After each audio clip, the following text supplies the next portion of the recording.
Okay, Shalom. First and foremost, all praises to Yahweh, Bahashem, Yahushai, Bahashem Rakakwadash.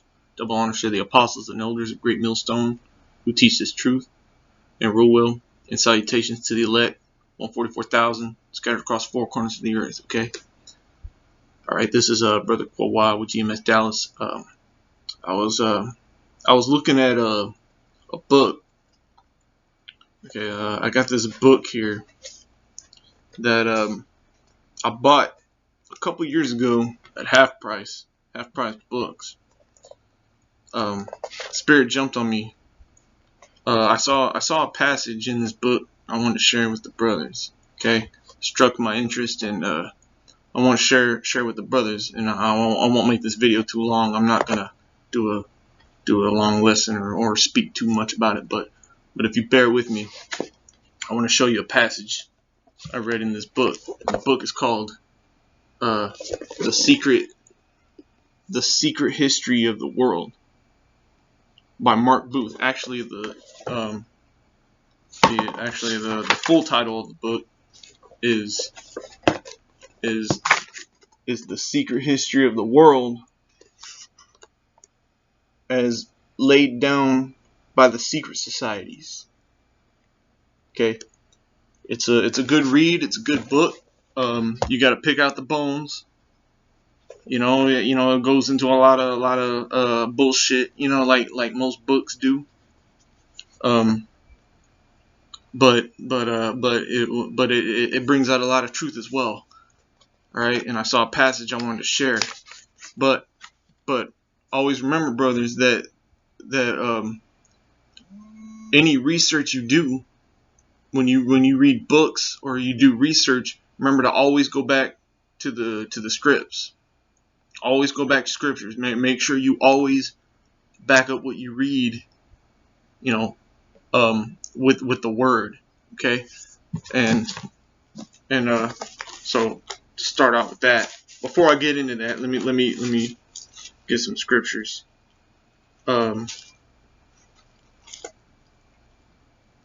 I got two in mind. Ecclesiastes 12:12. Bear with me.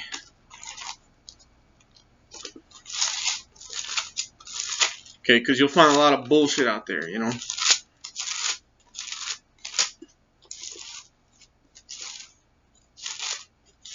Ecclesiastes chapter 12, verse 12 says,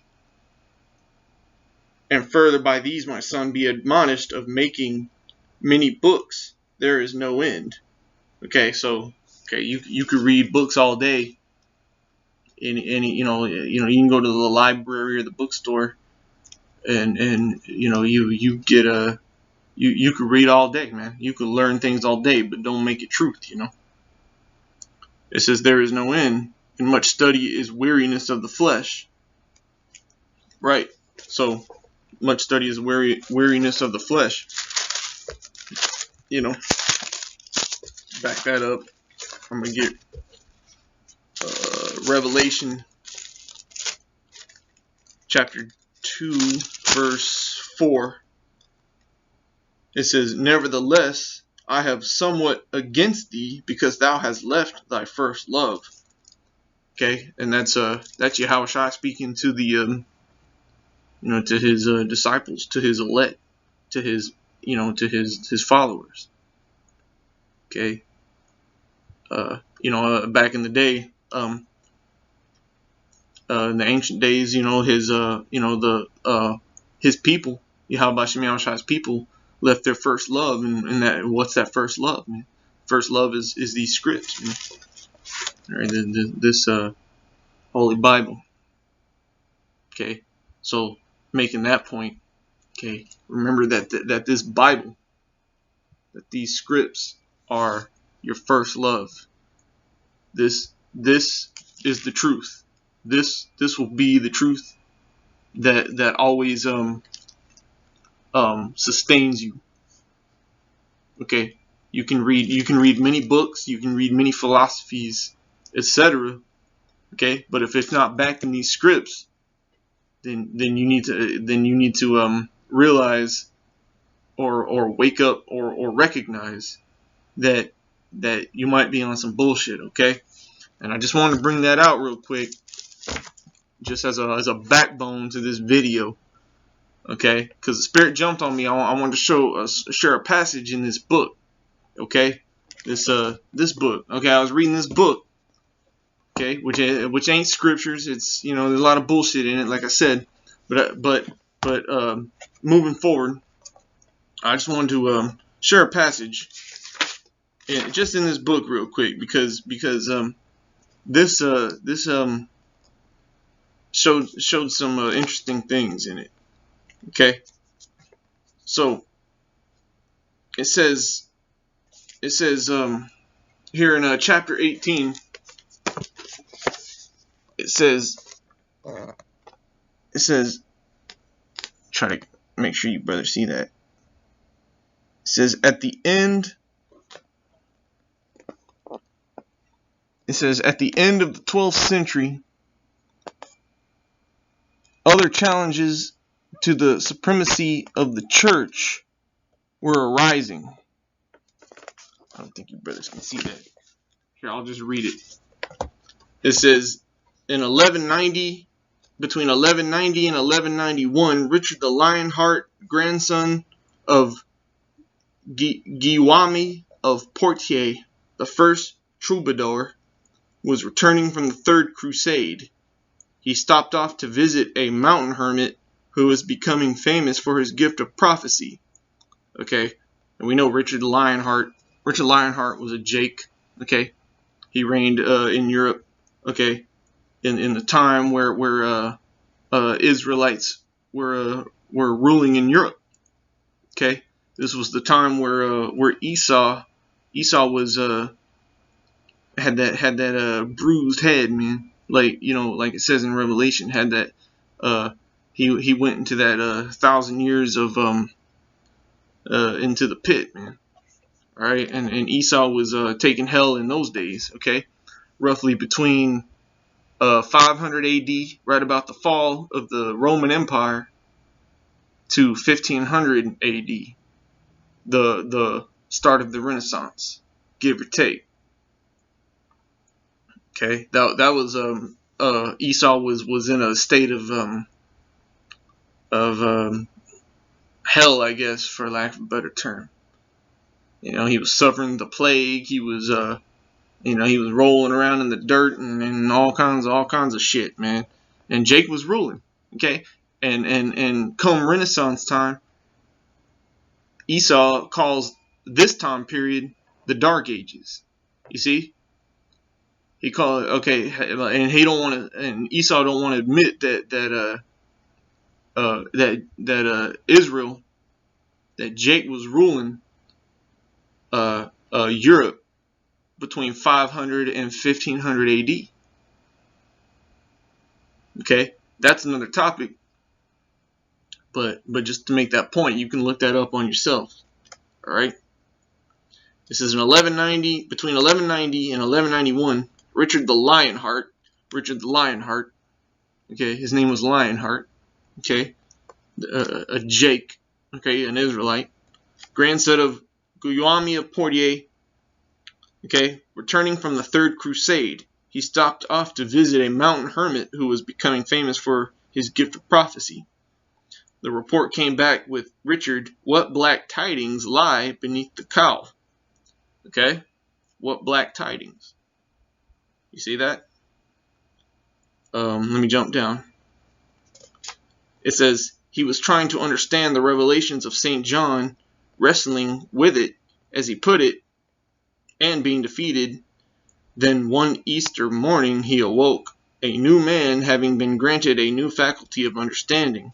The prophetic commentaries that then poured out of him would influence spiritual thought and mystical groups. Okay, let me jump down. Let me go to the point.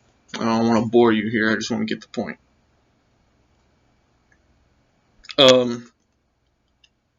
Jump down a paragraph or two. It says, but the aspects of Joachim, okay,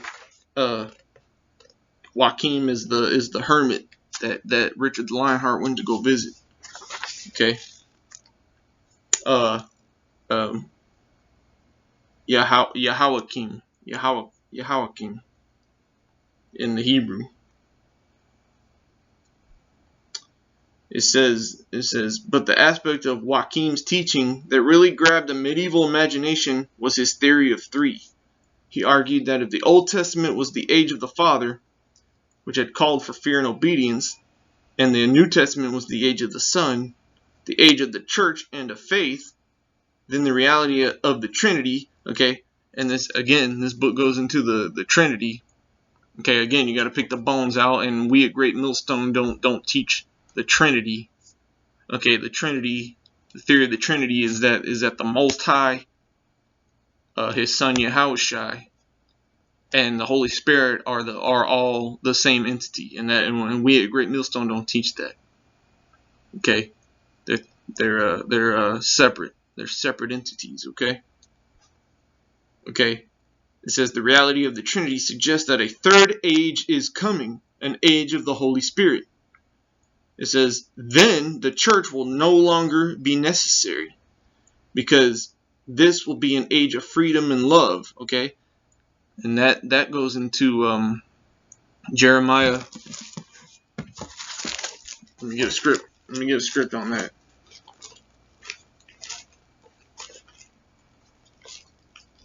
I believe it's Jeremiah 31.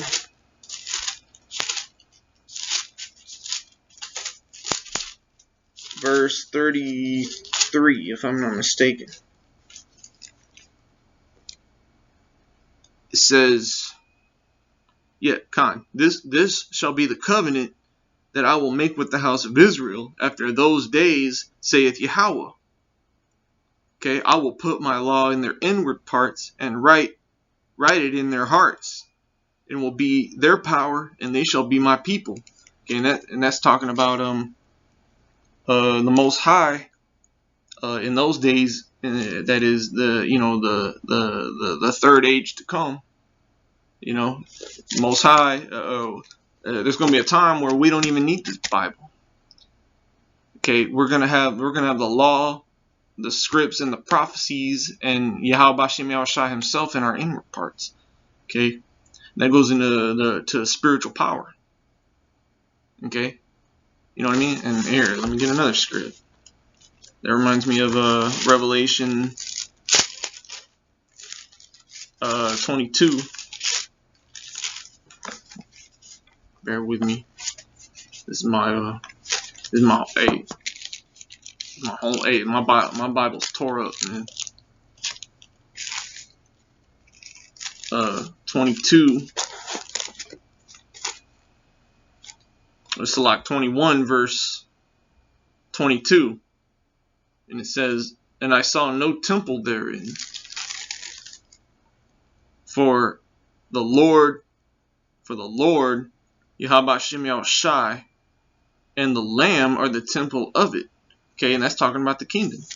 Okay, this is Revelation 21 going into the description of the kingdom. Okay, there's not going to be any temple in the kingdom. The temple is going to be Yahweh Shem Yahushai and His elect themselves. Okay, that's going to be the temple. Okay, the men of the Lord themselves is the temple. You see that? So it says, then the church will no longer be necessary. Okay, and he's talking about the temple. What I just read in Revelation 21. It's because this will be an age of freedom and love, because Joachim was an initiate. There was also an astrological dimension to this thought, usually glossed over by church commentators. Okay, and we at Great Millstone, we don't really get into astrology, even though there's some truth to it. There is some truth to it, but we don't really get into it. The scriptures tell you not to get into it. Okay. All right. You got Esau and the other nations and the heathens. They get into it, and again, there's some truth to it, but we don't get into it. Okay. Just want to make that clear. All right. And he goes on to say the age of the Father, which is Aries. The age of the Son, which is Pisces. The age of the Holy Spirit, which is Aquarius. Okay, and Aquarius means water bearer, which Yahweh Shai said, out of my mouth shall flow rivers of living water. Roughly paraphrasing. You see, so there's some truth to it. But anyway, next paragraph, and this is the point, and I'll wrap it up. And I'm gonna try to put this on screen here. I want you brothers to see this. It says Joachim prophesied that there would be a time of transition from the second to the third age when a new order of spiritual men would educate humanity. Okay, I'm gonna try to get this on screen here.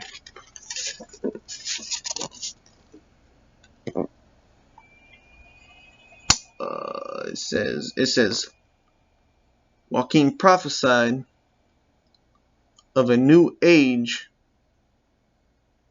from the second to the third.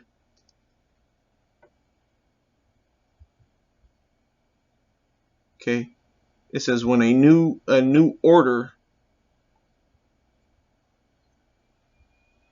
would educate humanity. You see that? And who's that new order? Who's that new order of men? Can you read down?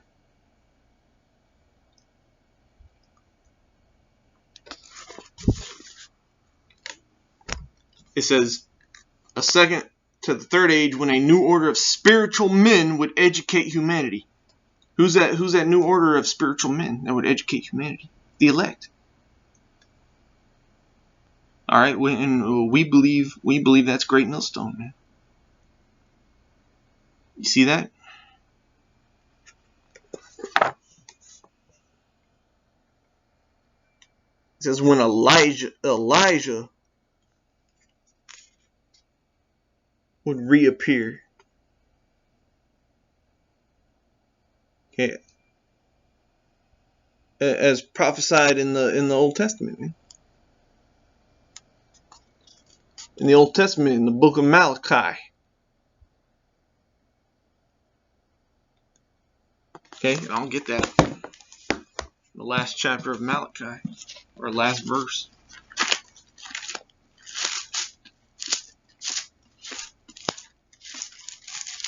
Malachi chapter 4, verse 5, it says, "Behold, I will send you Elijah the prophet before the coming of the great and dreadful day of Yahweh. He shall turn the heart of the fathers to the children, and the heart of the children to the fathers, lest I come and smite the earth with a curse." All right. And who's Elijah, man? Okay. John the Baptist was Elijah. Okay. And but that's also going into today. All right. Elijah came back around mid-20th century too. And woke the elect back up. Woke the disciples back up. You see, that's another topic. I won't go into that. But you see, that's showing you that the truth is out there, man. The Most High putting the truth out there, man. He's setting up men to he's waking the prophets back up. He's bringing the prophets back, man.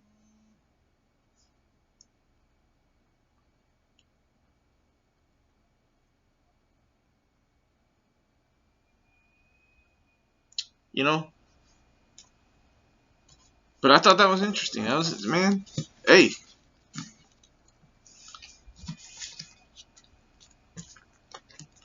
The truth shall prevail, man. All right? And Esau ain't got a damn thing to say about it, man. So, I just want to share that with y'all, man. I thought that was interesting. I want to share that with you, brothers. Lord willing, it was edifying. Anybody who may be watching, any brothers, anybody sincere in this, maybe watching, hey, all there is, all I can say is, we're almost through this this age, this eon or era is almost through. It's finished.